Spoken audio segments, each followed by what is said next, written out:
गंभीरता से पकड़ो। तुम प्रभु के अंश हो, प्रकृति के आश्रय से तुम्हें चैन नहीं मिल सकता, शांति नहीं मिल सकती, अमर पद नहीं मिल सकता।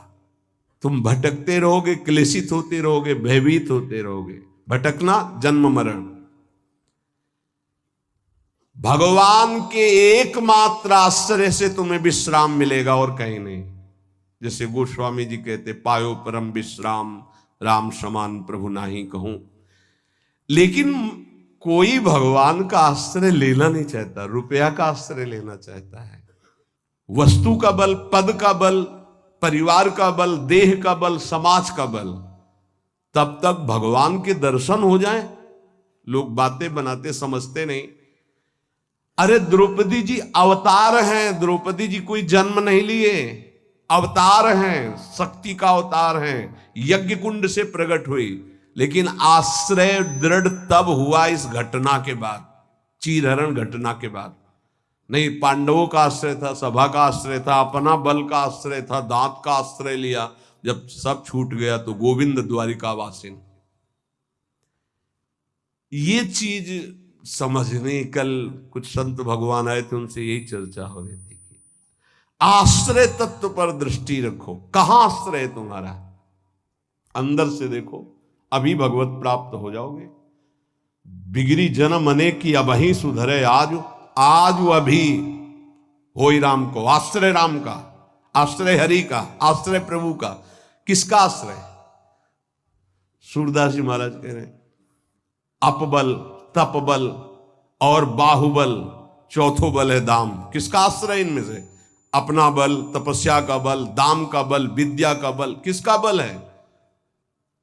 बोले सब बल कहां जागृत होता है? बोले हारे को हरे नाम। जो भगवान के आश्रित हो गया, नाम के आश्रित हो गया। ये जितने आश्रय ये टिकाऊ नहीं है, प्रत्युत ये तुम्हें भ्रमित करके तुम्हारे समय को नष्ट करने वाले हैं। जिसने धन का आश्रय ले लिया, पतन है, शास्त्र कह रहा है। क्यों पतन है? खूब बल आ जाता है अंदर, क्योंकि गलत आश्रय लिया ना धन का। अब वो मतवाला हो जाता है, शराब पीना, मांस खाना, व्यभिचार करना, ये उद्दंडता ही उद्दंडता आने लगती है।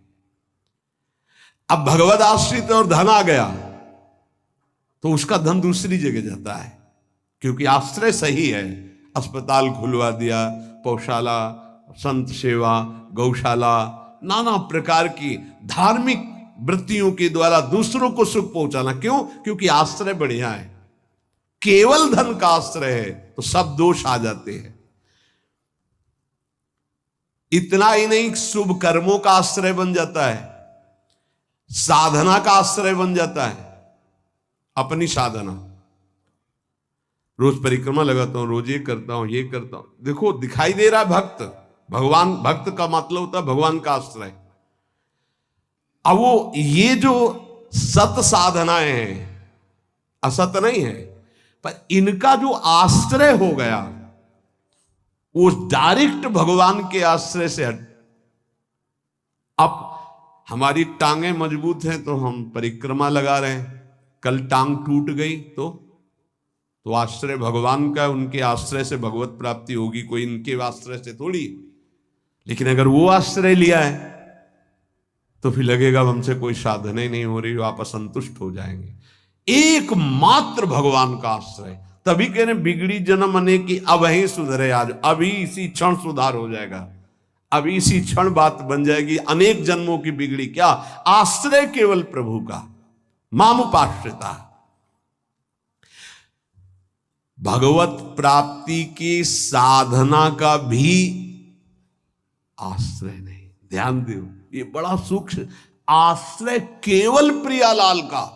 साधना बन रही बढ़िया, कल साधना ना बने, ऐसे रोग हो जाए, ऐसी शरीर की स्थिति हो जाए, ऐसी मना स्थिति हो जाए तो हमें भगवत प्राप्ति नहीं होगी क्या? होगी। बोले क्यों होगी? तुमसे कोई साधन तो बनता नहीं। बोले हमने साधन का आश्रय नहीं लिया, हमने तो प्रियाजू का आश्रय लिया। सर्वेषु साधन वरेषु चिरम निराशा। बात समझना, ये आंतरिक है, आध्यात्मिक। भरोसा केवल प्रभु का, आश्रय केवल प्रभु का, इसी से भगवत प्राप्ति होती है।